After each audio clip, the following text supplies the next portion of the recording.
자, 두 번째 시간 시작합니다. 자,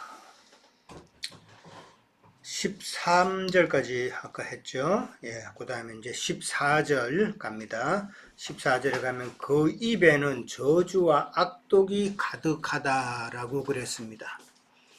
자, 그 입에는 저주와 악독이 가득하다. 아까도 잠깐 언급을 했는데 저주와 악독, 이 뭘까요?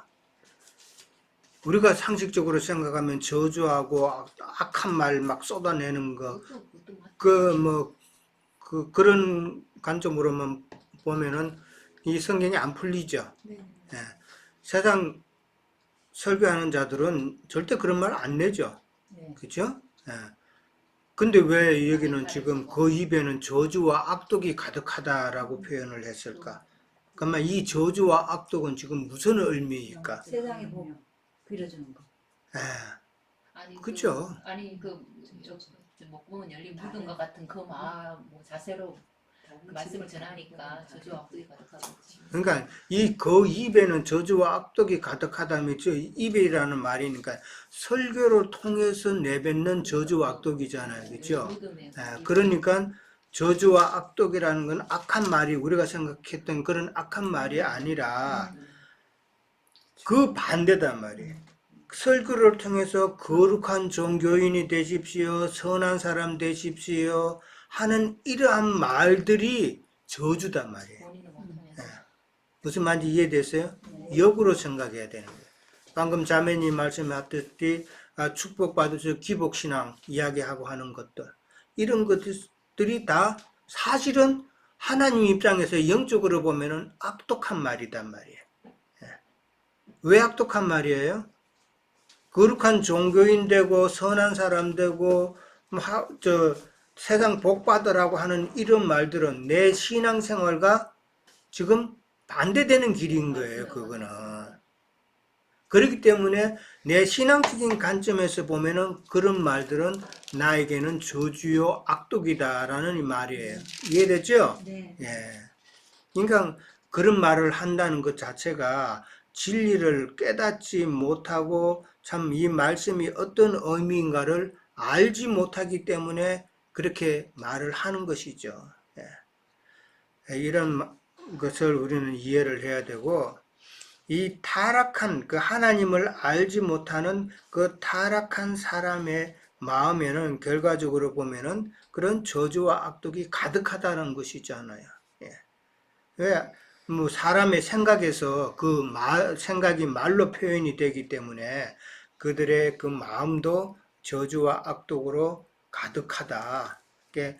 입만 열면은 교인들에게 설교하면서 뭐 그런 설교를 하면은 그거는 영적으로 그 사람들에게 있어서는 저주스러운 말이다. 왜?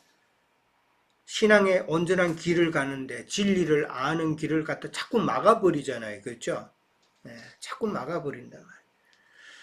오늘날도 참 많아요. 예.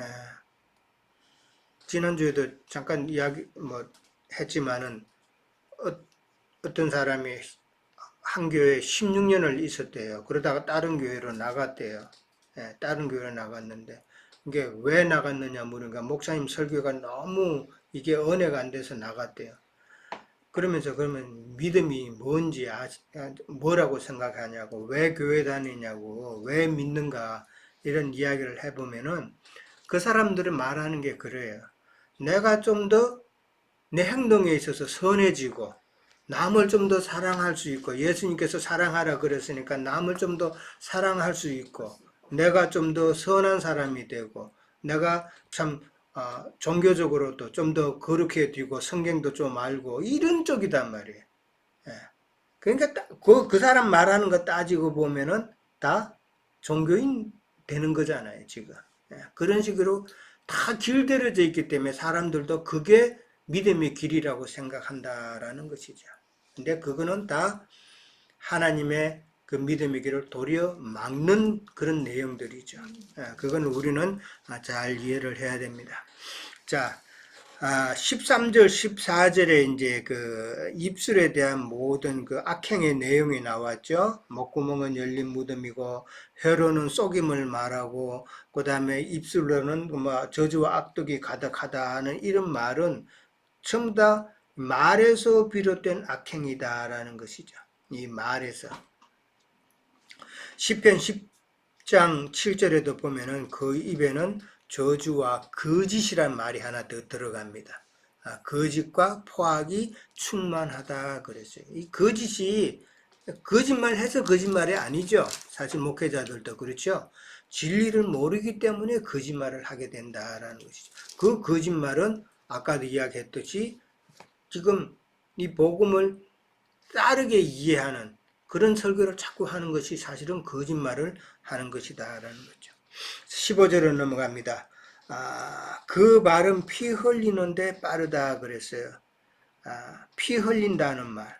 이 가인이 아벨을 죽인 것에서부터 시작이 됐죠. 예. 그게 결국은 어디로 또 흘러가요? 누구를 예표해요? 예수님께서 유대인들에게 죽임당하는 것이 이제 예표가 된 사건이잖아요. 가인과 아벨은. 예. 근데 예수님 시대 때로만 끝났어요? 그게 언제까지 계속 이어져요? 예. 나중에까지. 계속해서 그 피의 양이 가득 찰 때까지 계속 이어진단 말이에요. 예. 그러니까 비진리가 제자들을 다 그렇게 순교시켰잖아요. 그죠? 예. 순교시켰던 건 마찬가지요. 오늘날에도 말씀을 가지고 진리의 말씀을 전하는 자들을 그들은 다 죽이고자 한다라는 것을 우리는 잘 이해를 해야 됩니다. 그 다음에 근데 16절에 가면은 피 흘리는 그들의 길은 파멸과 고생이 있다라고 그랬어요. 파멸과 고생이 그 길에 있고 그 다음에 팽강의 길을 알지 못한다 그랬죠. 그러니까 저주 아래 있는 타락한 사람의 그 길, 그러니까 저주 아래 있다는 말은 진리를 깨닫지 못하고 일생을 보내는 자, 다 저주 아래 있는 것이죠. 믿는다고 하면서 종교 생활만 팽생을 하고 참 진리 성경에서 무엇을 말하는지 그 진리를 깨닫지 못하고 이게 가는 자들은 다 저주 아래 있는 자들이죠. 네. 그런 저주 아래 있는 사람의 그 길은 멸망뿐이다라는 것을 지금 이야기하고 있는 것이잖아요. 그들은 팽강의 길을 알지 못한다 그랬어요. 네. 팽강이라는 말은 죄와 사망의 그 길에서 해방된 평강이죠. 죽을 수밖에 없는 그런 상태에서 해방된 그런 평안합니다 말이에요. 그 평강을 우리도 느끼죠. 세상 교계에 있으면 여전히 무익한 일을 하고 내 영혼은 점점점 죽어갈 텐데 소생시키는 생명의 말씀을 우리가 받았으니까 나는 이제 평강이 있잖아요. 예. 이거 생각하면 정말 다행이잖아요. 아마 여러분도 이제 그런 거를 느끼실 거죠. 예. 그런 평강이 우리에게 늘 지속되기 위해서는 빛 가운데 있어야 된다는 거 아까도 말씀드렸어요. 예. 그 다음에 18절에 가면 그들의 눈앞에 하나님을 두려움이 없다라고 그랬어요. 이거는 시편 36편 1절을 인용하는 말이에요. 시편 36절 한번 볼까요? 시편 36편 1절.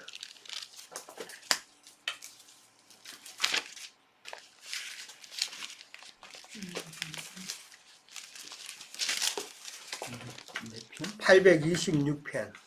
826페이지쯤에 있어요.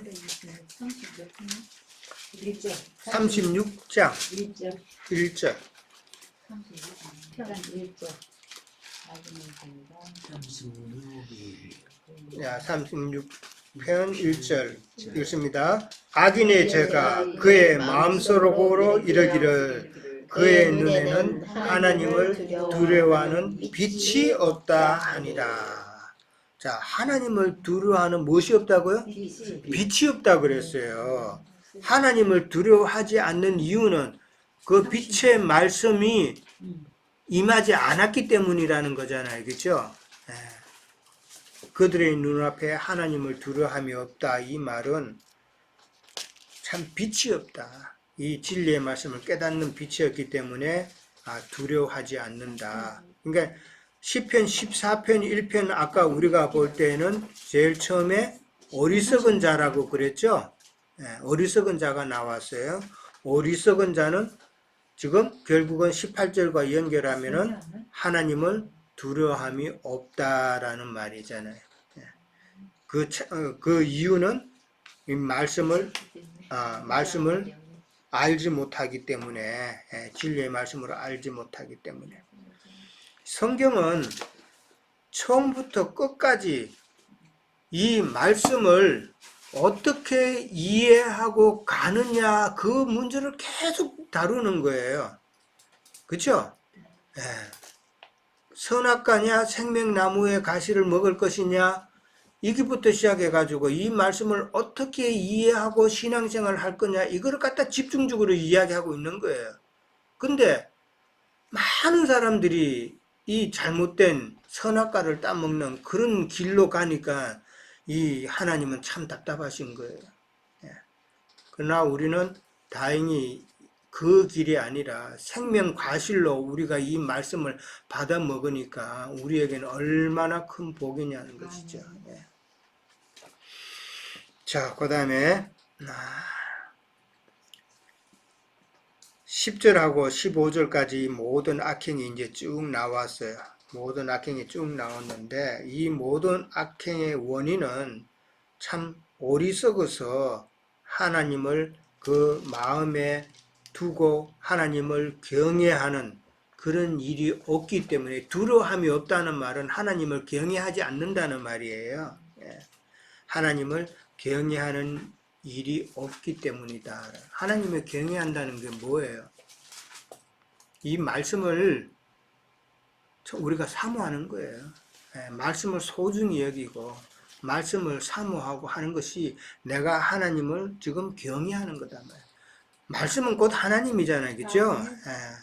하나님 갖다가 하면 자꾸 종교성으로 그냥 뭐 어떻게 신상처럼 먹고 뭐 십자가 앞에 나가고 뭐 어떻게 자꾸 그런 행위로 보는 게 아니다라는 것이죠. 자, 그 다음에 19절에 갑니다. 율법이 말하는 바는 율법 아래에 있는 자들에게 말하는 것이니 이는 모든 입을 막고 온 세상으로 하나님의 심판 아래 있게 하려 합니다. 라고 말하고 있어요.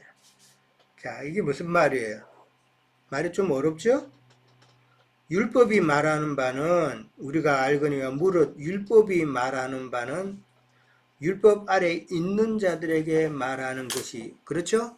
율법이 말하는 거, 율법을 아는 자들에게 지금 말하는 것이잖아요. 그런데 이는 율법을 아래 있는 자들에게 율법이 그렇게 나타나는 것은 모든 입을 막고 온 세상으로 하나님의 심판 아래 있게 한다라고 그랬죠. 이게 그럼 율법의 지금 열칼을 말하고 있는 것이죠.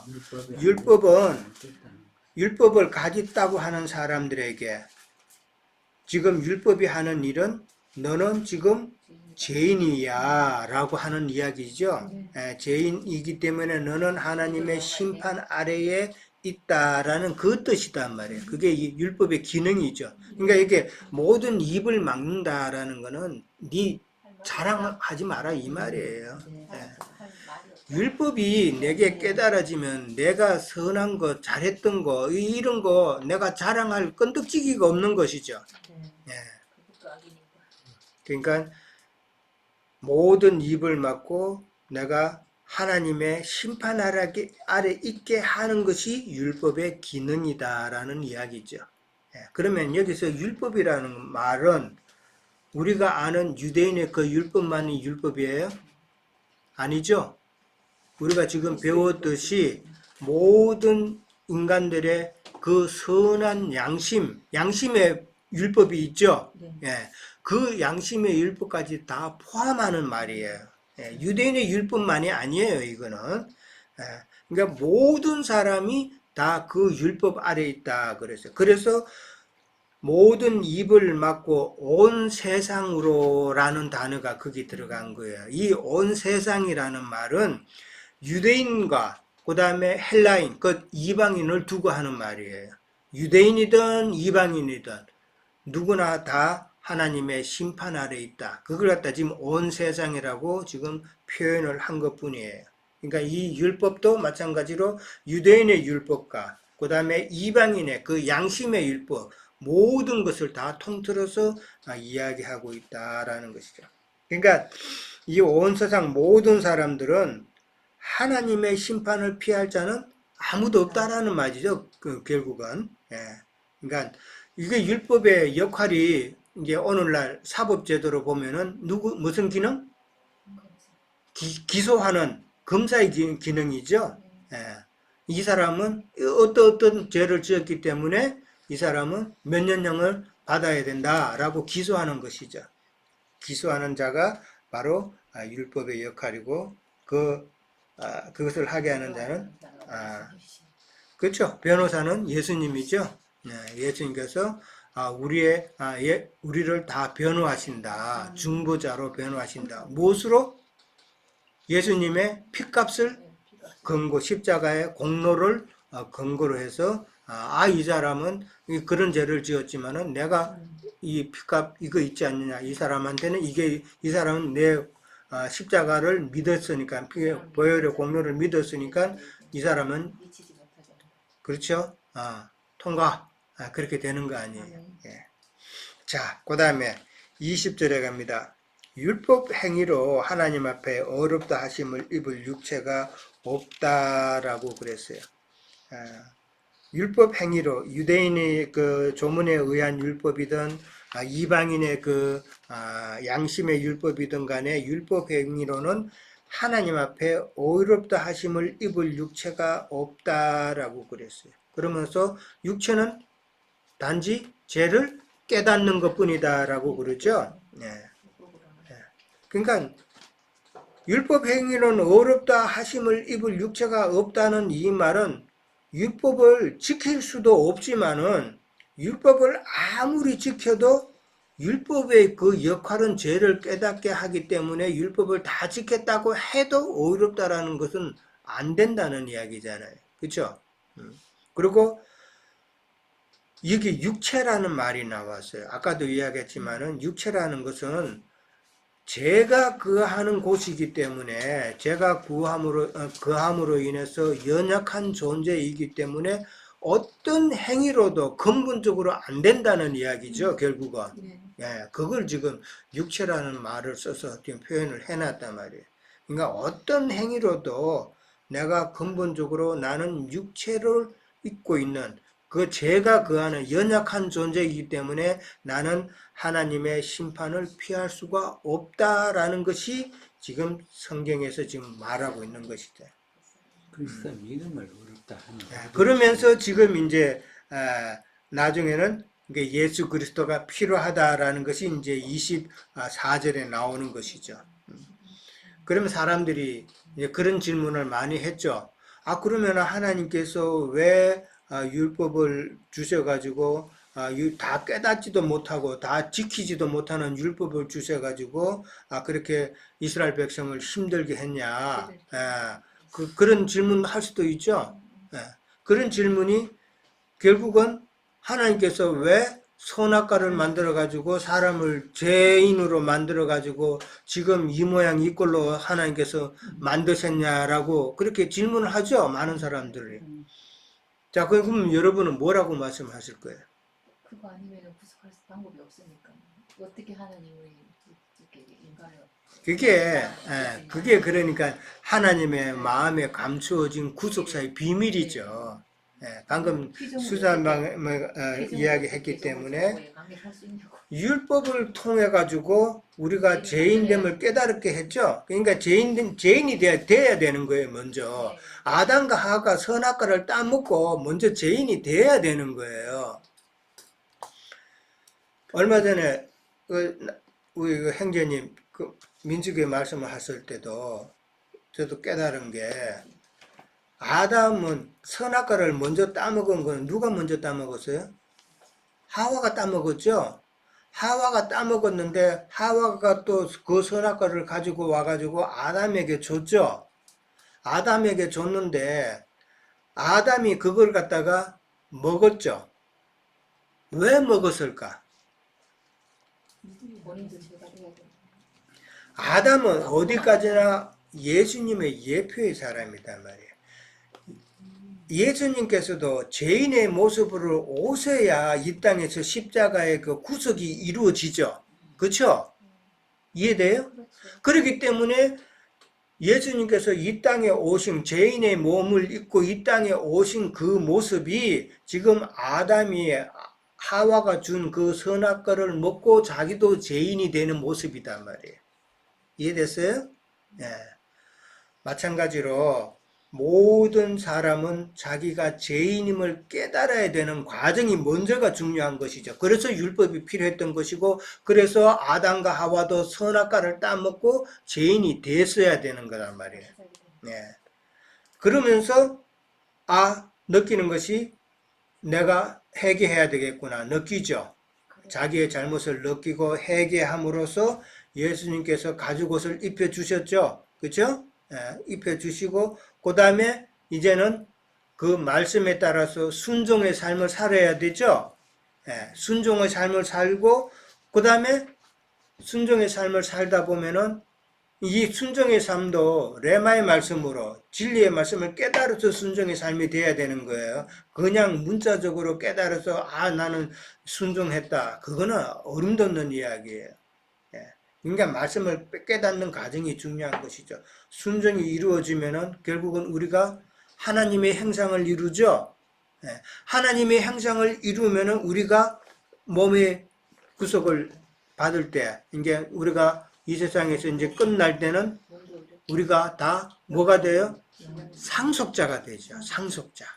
이게 마지막 골이단 말이에요. 그래서 우리가 예수 믿는 목적은 천국 가는 것이 아니라 상속자가 되는 거라고 늘 이야기했어요. 예.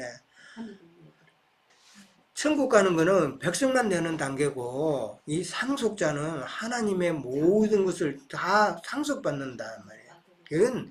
이건 비교가 안 되는 거단 말이에요. 지금 세상도 그렇잖아요. 세상 백성만 돼가지고 근거에 사는 사람하고 대통령이 되어가지고 청와대에서 떵떵 부리는 사람하고 이게 같아요? 예. 그런 이치를 잘 이해를 하셔야 된다. 그러니까 옛사람에게서 옛사람이 시작이 되어가지고 그 다음에 새사람으로 지금 재창조되는 이야기죠.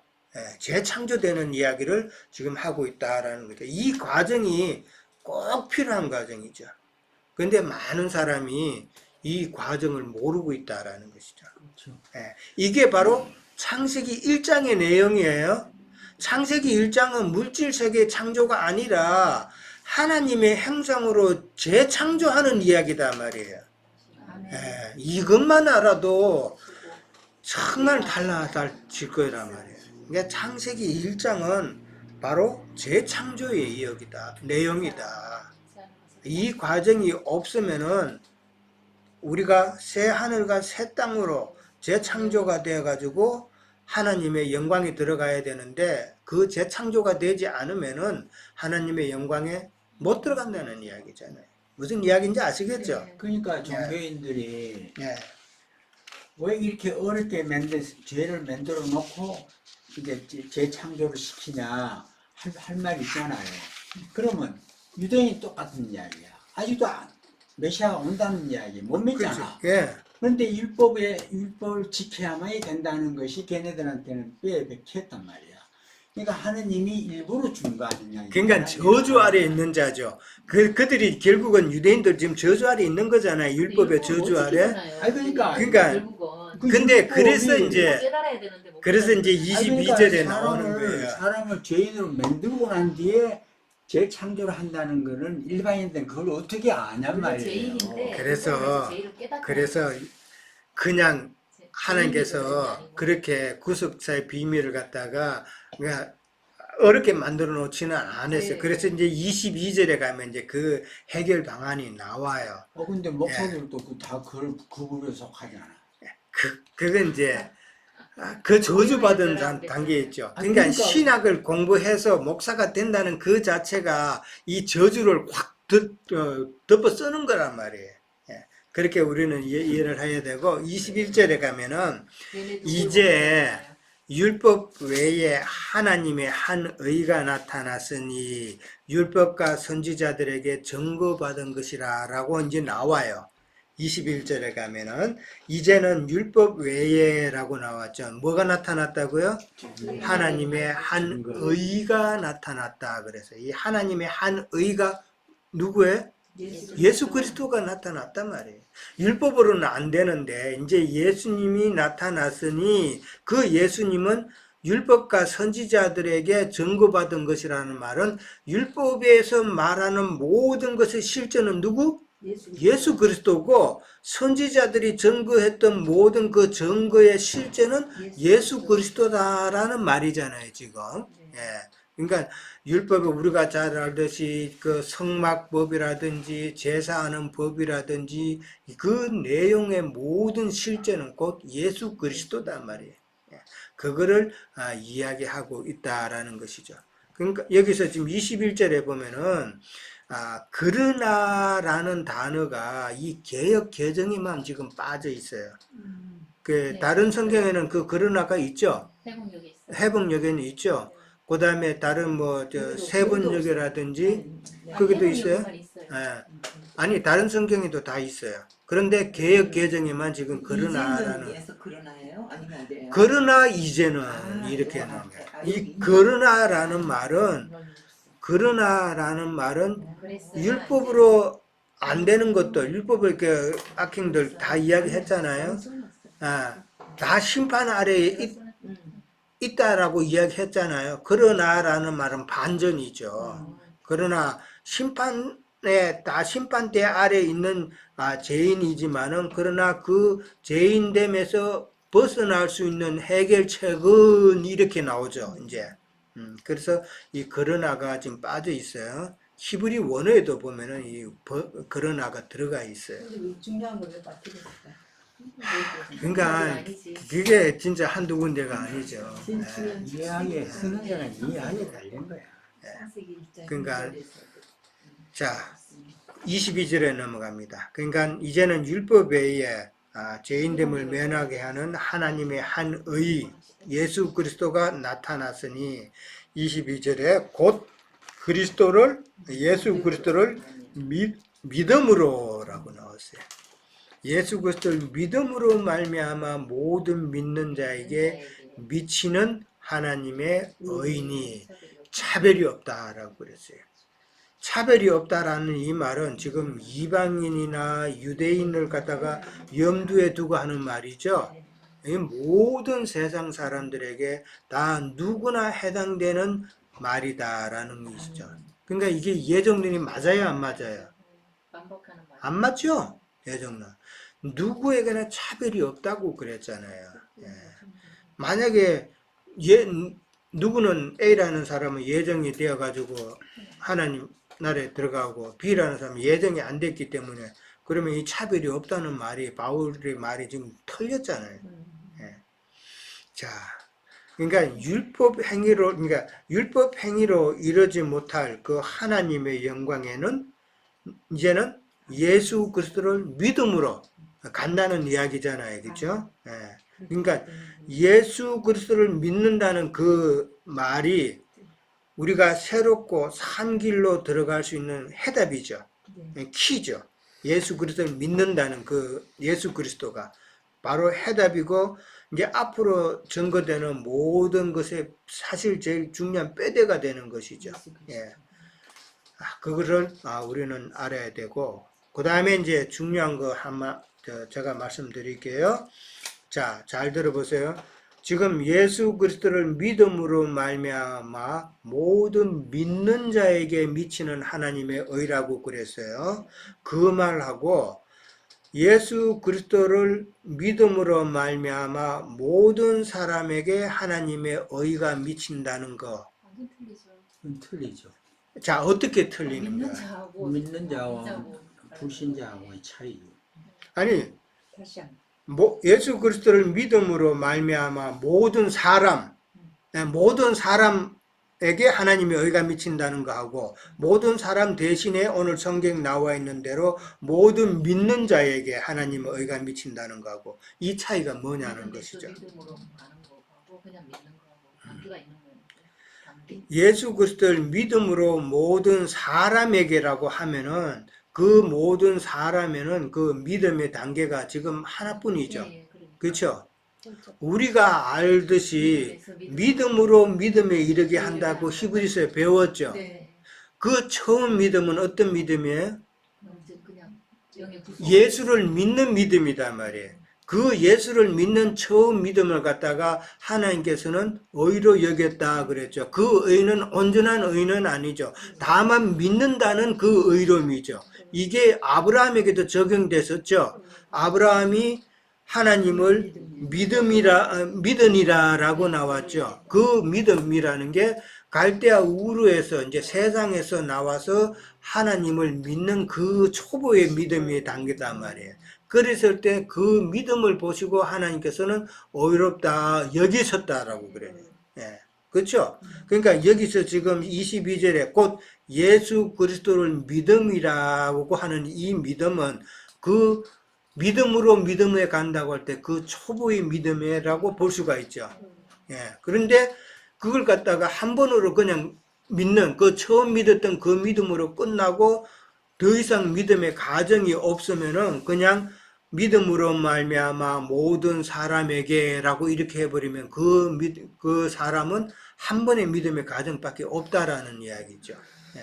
그거하고 그 다음에 오늘 지금 나오는 것처럼 믿음으로 말미암아 모든 믿는 자에게라고 이 믿는다는 말이 한 번 더 나오죠.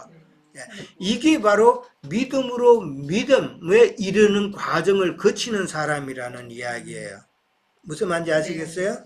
그러니까 믿음으로 믿음에 이르게 한다는 그 두 번째 믿음의 단계까지 가는 과정을 거치는 자가 하나님의 의에 이른다. 그 온전한 의에 이른다라는 그 이야기예요, 지금. 이거 옳은 이야기예요, 이거 사실은. 예. 그러니까 아브라함도 초기에 그 믿음을 가지고 의롭다 했고, 그 다음에 요한복음에도 보면 예수님께서 말씀을 전할 때에 예수님의 표적을 보고 많은 유대인들이 믿었다라고 표현을 했단 말이에요. 그 믿음은 처음 믿음이죠. 예. 온전한 믿음은 아닌 거예요. 그러니까 믿음의 과정을 거치는 진리의 말씀으로 믿음의 과정, 이기는 자의 과정을 거치는 그런 단계는 아니다 말이에요. 요한복음에 보면 예수님께서 말씀을 전가하실 때에 그런 말이 많이 나와요. 많은 유대인들이 많은 사람이 예수를 믿으니라. 표적을 보고 예수님을 믿으니라. 그 믿는다는 그 의미를 우리는 잘 이해를 해야 된다라는 것을. 모든 믿는 자에게라는 이 말은 이거는 현재형이잖아요. 내가 지금 현재 믿고 있는 상태잖아요. 믿는 자라고 할 때는. 그러니까 항상 이 믿음의 과정은 그 현재가 중요하다. 예, 내가 현재가 지금 어떤 상태로 있느냐. 이거를 우리는 잘 이해를 해야 돼요. 내가 옛날에 잘 믿은 거? No. 전혀 필요 없어요. 현재가 어떻게 지금 현재가 중요한 거예요. 예. 그러나 혼자가 조금 미약하더라도 내가 빨리 다시 제자를 찾아야 되죠. 그것을 우리는 강조해서 이야기를 하고 있는 것이고, 그 다음에 믿는다라는 이 말은 어떻게 보면은 내가 믿는 능동형이죠.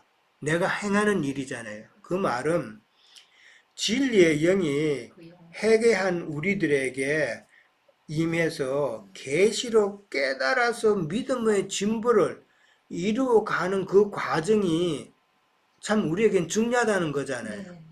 그 믿음의 과정의 진보가 없으면은 그냥 한 번 믿음으로 끝나고 그게 다인 줄 알고 믿음 생활 하다가 지금 나중에는 끝나버리는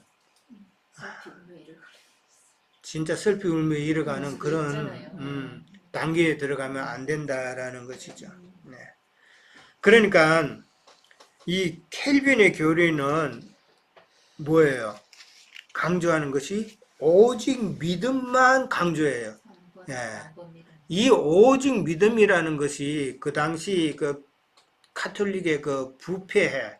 그러니까 뭐를 행해야 된다고 하고, 뭐, 자기 그 수도성에 가면 계단을 갖다가 무릎으로 기어 올라가는 그런 고행을 통해서도 내가 육체가 참 고행을 함으로써 하나님께 더 가깝게 나아갈 수 있다고 하는 이런 엉터리가 하도 만연하니까 켈빈이 보기에, 아, 그런 것이 아니다. 오직 믿음으로 구원을 얻는다라고 이제 켈빈주의가 이제 그렇게 나온 거잖아요. 그것도 맞아요. 어떤 면에 보면. 그러나 다 맞는 건 아니죠. 이 켈빈이 오직 믿음, only 믿음이라고 그런 것은 그 믿음의 과정을 모르고 한 이야기다. 지금 한 번 믿음으로 다 된다고 하는 그 가르침은 잘못된 가르침이다. 라는 것이죠. 그래서 믿는다라는 이 말 자체를 갖다가 이 행위로 본단 말이에요. 행위로 봤기 때문에 켈빈은 그거는 틀렸다라고 그렇게 이야기를 하는 것이죠. 그래서 야고보서를 갖다가 쓰레기 복음이다 이렇게 켈빈은 이야기했다는 것이죠. 그러나 우리는 우리가 믿는 과정에 있어서는 예수님께서 우리에게 은혜로 주신 그 믿음도 우리가 시작점이니까 중요하고, 그 다음에 능동형으로 우리가 또 믿어가는 그 과정도 반드시 중요하다는 것을 우리는 깨달아야 된다는 것이죠. 예. 자, 그러니까 켈빈의 그 해가지고 무조건 믿기만 하면 된다. 그거는 우리는 잘 이해를 해야 된다. 믿고, 그 다음에 이기는 과정, 그 다음에 혼의 구원을 이루어가는 과정은 어떻게 보면은 나의 의지에 따라 달렸다라는 것이죠. 그러니까 잘못 오해해가지고 켈빈처럼 잘못 오해해가지고 한번 믿음으로 다 되었다라고 생각하면 그건 오산이라는 것이죠. 24절에 가면은 예수 그리스도 안에 있는 속량으로 말미암아서 하나님의 은혜로 값없이 의롭다 하심을 얻은 자 되었다라고 그렇게 나오죠. 예. 하나님의 은혜로 값없이, 이 은혜하고 값없다는 말이 지금 같은 의미죠. 그렇죠? 예, 같은 의미로 의롭다 하심을 얻었다는 이 의롭다 하심이라는 건 믿었다는 그 의로움이죠. 그렇죠? 예, 믿었다는 그 의로움이다 말이에요. 이거는 지금 의롭다 하심을 얻은 자라고 그랬죠. 그러면 이거는 능동형이 아니고 지금 내가 수동형이죠. 하나님의 은혜로 내가 얻었다라고 그랬잖아요. 이 수동형이다 말이에요. 이 수동형은 하나님의 절대적인 주권에 속하는 문제다 말이죠. 모든 믿는 자에게 하나님께서 은혜로 베풀어 주셔서 의롭다 하심을 얻은 것, 수동의 상태는 하나님의 주권적이다 말이에요. 그러니까 예수 그리스도 안에 들어오는 자는 모두 다 구원을 받기로 예정된 그 하나님의 주권에 관계되는 이야기죠. 예. 예. 그렇지만은 아까 나온 모든 믿는 자에게라고 능동형으로 나왔단 말이에요. 그것은 사람의 자유의지에 의해서 제한적인 선택권이 있다라는 것이죠. 내가 하고 안 하고의 제한적인 선택권이 있는 거예요. 네.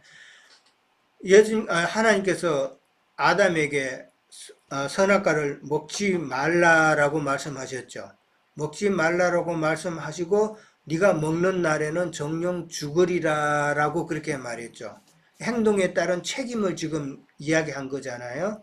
그 말은 네가 먹을 수도 있고 안 먹을 수도 있다. 그건 지금 아담의 그 자유의지를 지금 이야기하는 거잖아요.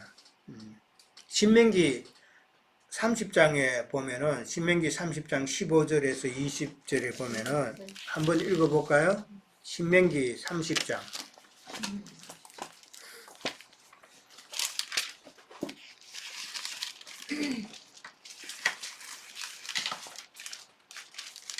신명기 30장 15절에서 20절.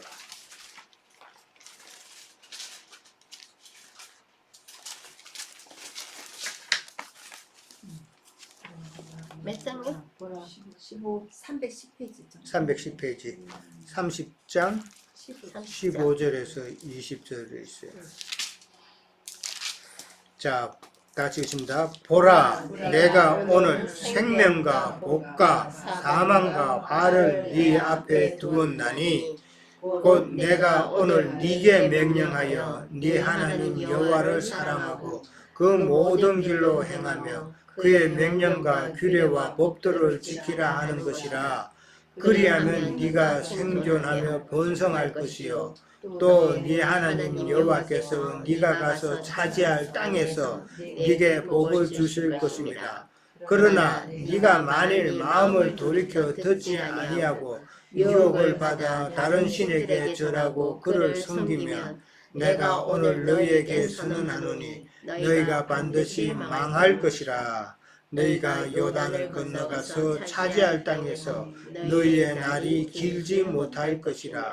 내가 오늘 하나님과 땅을 불러 너희에게 증거를 삼노니 내가 생명과 사망과 복과 저주를 네 앞에 두었은즉 너와 네 자손이 살기 위하여 생명을 택하고 네 하나님 여호와를 사랑하고 그의 말씀을 청종하며 또 그를 의지하라. 그는 네 생명이시요 네 장수이시니 여호와께서 네 조상 아브라함과 이삭과 야곱에게 주리라고 맹세하신 땅에 네가 거주하리라. 자, 여기에 보면은 내가 오늘날 무엇과 무엇? 생명과 복, 그 다음에 사망과 화를 네 앞에 두었다라고 그러죠. 예. 그러니까 생명과 복이 있고 그 다음에 사망과 화를 이게 내 앞에 두었다라고 그렇게 이야기합니다. 그러니까 생명과 복을 얻기 위해서는 어떻게 한다고 나와 있죠?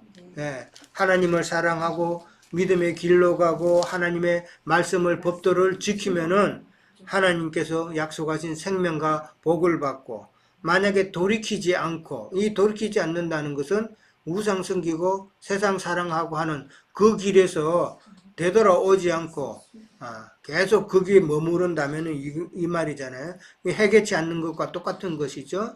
그리고 우상을 섬기면은 내 앞에는 사망과 화가 있다라고 그랬어요. 이게 지금 자유의지를 말하고 있죠. 네, 자유의지단 말이에요. 그러니까 우리가 하나님의 은혜로 값없이 믿음의 복을 받았어요. 그죠? 그거는 우리 영의 구속함을 받는 복이에요. 그러나 자유의지를 따라서 우리가 혼의 구원을 이루어가는 그 과정, 이기는 자의 그 과정을 성경에서는 또한 이야기하고 있다. 우리는 사람은 로봇이 아니잖아요. 그렇죠? 그러니까 하나님께서 사람의 그 자유의지를 참 존중해 주셨구나라는 것을 우리가 느낄 수 있잖아요. 그것을 우리는 생각해야 된다라는 것이죠. 모든 사람이 죄를 범하였으며 하나님의 영광에 이르지 못한다라고 그랬어요. 그러니까 반대로 달리 말하면 예수 그리스도의 구속으로 인해서 모든 사람은 하나님의 은혜를 받아서 하나님 앞에 나갈 수 있다는 말이죠. 근데 그 은혜를 순종해서 받아들이지 않는 자는 또 자기 것을 가지고 고집하고 자기 배운 신학이라든지 자기 지식, 자기 철학을 가지고 고집해서 진리의 말씀을 받아들이지 않는다면은 그 자들은 참 저주 아래 임할 수밖에 없는 자들인 것이죠. 지금 성경에서 로마서에서는 그것을 이야기하고 있다라는 것이죠. 자, 25절부터는 이제 나중에 예수님에 대해서 우리가 다시 또 나눕니다. 자, 오늘은 여기까지